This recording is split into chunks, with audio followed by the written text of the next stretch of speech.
തെരഞ്ഞെടുപ്പിന് മുന്നോടിയായി യു.പിയിൽ മന്ത്രിസഭാ വിപുലീകരണം 8 പുതിയ മന്ത്രിമാർ സത്യപ്രതിജ്ഞ ചെയ്യുന്നു. മനോജ് പാണ്ഡെ, ഭൂപേന്ദ്ര ചൗധരി എന്നിവർ സത്യപ്രതിജ്ഞ ചെയ്തു.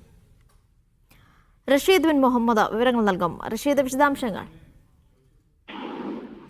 അനീഷ, അടുത്ത വർഷം നടക്കാനിരിക്കുന്ന നിയമസഭാ തെരഞ്ഞെടുപ്പിന് മുന്നോടിയായാണ് ഇത്തരത്തിൽ സംവരണമടക്കം ഉൾക്കൊള്ളിച്ചുകൊണ്ട് ഒരു മന്ത്രിസഭാ വിപുലീകരണത്തിന് ബി.ജെ.പി കടന്നിരിക്കുന്നത്. നേരത്തെ 6 മന്ത്രിമാർ സത്യപ്രതിജ്ഞ ചെയ്യുമെന്നുള്ള റിപ്പോർട്ടുകളാണ് പുറത്തു വന്നിരുന്നത്. പക്ഷേ ഇപ്പോൾ 8 പുതിയ മന്ത്രിമാരാണ് സത്യപ്രതിജ്ഞ ചെയ്തിരിക്കുന്നത്. ഓരോ സമുദായത്തിൽ നിന്നും പ്രത്യേകം ആളുകളെ തെരഞ്ഞെടുത്തുകൊണ്ടാണ് മന്ത്രിസഭയിൽ ഉൾപ്പെടുത്തിയിരിക്കുന്നത് എന്നുള്ളതാണ് ഏറെ പ്രധാനപ്പെട്ടത്. എന്തായാലും നിലവിൽ മനോജ് പാണ്ഡെ, ഭൂപേന്ദ്ര ചൗധരി, അതോടൊപ്പം മറ്റു നേതാക്കളും കൂടി ഇപ്പോൾ മന്ത്രിയായിക്കൊണ്ട് സത്യപ്രതിജ്ഞ ചെയ്തിരിക്കുകയാണ്. നിലവിൽ മന്ത്രിമാരും സഹമന്ത്രിമാർ അടക്കം ക്യാബിനറ്റ് മന്ത്രിമാരും സഹമന്ത്രിമാരും അടക്കം 54 പേരാണ് യു.പി മന്ത്രിസഭയിൽ ഉള്ളത്. ഈ 8 പേര് കൂടി സത്യപ്രതിജ്ഞ ചെയ്തതോട് കൂടി അത് 62 ഉയരുകയും ചെയ്തിട്ടുണ്ട്. എന്തായാലും പാസി സമുദായം, അതോടൊപ്പം ഗുർജാൻ OBC, പാൽ സമുദായം, അതോടൊപ്പം തന്നെ മൊറാദാബാദിൽ നിന്നുള്ള ജാട്ട് OBC വിഭാഗത്തിൽപ്പെട്ട ആളുകളെയൊക്കെ തന്നെയും ഇതിൽ ഉൾപ്പെടുത്തിയിട്ടുണ്ട് എന്നുള്ളതാണ്. നിയമസഭാ തെരഞ്ഞെടുപ്പിന് മുന്നോടിയായിക്കൊണ്ട് തരത്തിൽ സംവരണമടക്കം